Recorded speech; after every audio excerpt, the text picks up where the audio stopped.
Are you ready for Black History Month? When the dust settles on the annual History Festival, there will surely be a familiar appeal. We need more Black history in schools. Currently, the Black history contribution to the academic curriculum generally begins with the Atlantic slave trade and its abolition. It moves on to St. Rosa Parks and finishes with Martin Luther King, circa 1963. It is said that finding room for more Black subjects and themes would improve the Black child's learning experience. Black people pay taxes too, and are entitled to schools that reflect their experience. Schools that are more responsive to their student base might disrupt the infamous school-to-prison pipeline. Diverse societies require inclusive educational programs. Progress calls for change. Why should schools honor the exploits of great white men? Or repeat National Foundation myths, which justify or ignore misery, exploitation, and cruelty? Decolonizing the curriculum demands that academic inquiry goes far beyond the usual quota of acceptable dead Black martyrs. The sincerity of these claims cannot be doubted. But does sincerity equal wisdom?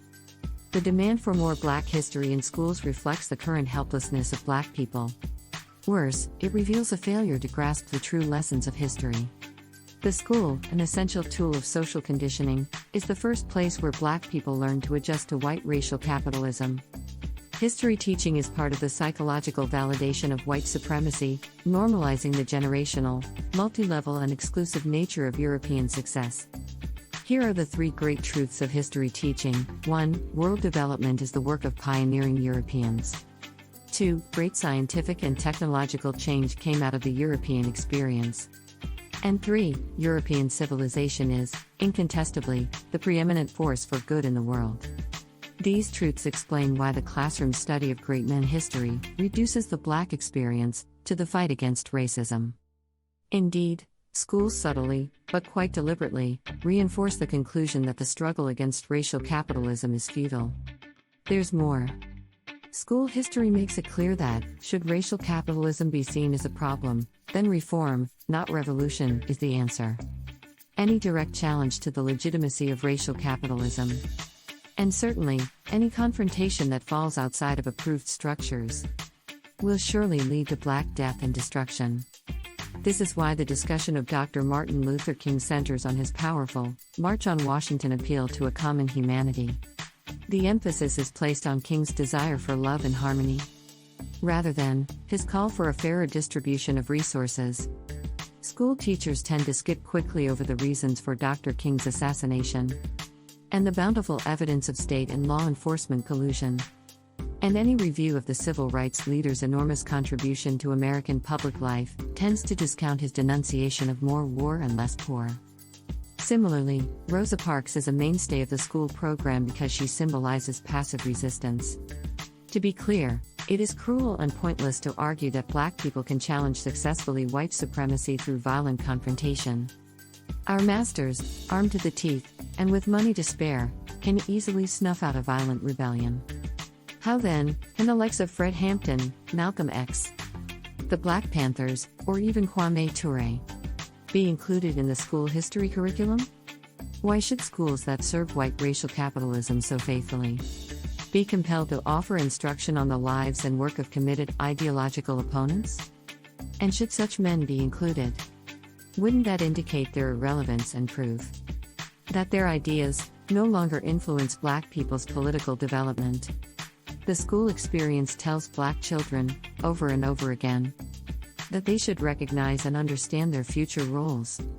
School teaches Black people that their presence decorates the story of the West, rather than defines the West's extraordinary expansion and rise to world domination. And if truth be told, isn't the demand for more Black history just another demonstration of Black exceptionalism? An organizing principle which seeks to extract concessions from guilty whites. It needs to be asked, why should Black people's history claim a greater share of school time? And why should our history be worthy of greater recognition than that of other peoples? Jewish, Asian and Chinese people send their children to school too. And yet the airwaves are rarely filled with complaints about their lack of representation. The explanation is simple. These communities accommodate themselves to white supremacy. They have institutions that provide a durable counterbalance and offer a defense against the destructive potential of white supremacy. These communities don't waste time. They don't ask for support from institutions they suspect may be unsympathetic. They understand the school's role as a filter. Investment, dedication, and a clear focus are the requirements of success. In their list of academic priorities, most ethnic groups value history a long way behind mathematics, science, and technology. Shouldn't Black people do the same? Surely, it is the responsibility of Black institutions and, most definitely, Black parents, to teach Black children about Black history. No one else can do as good a job. Surely, no one else cares enough.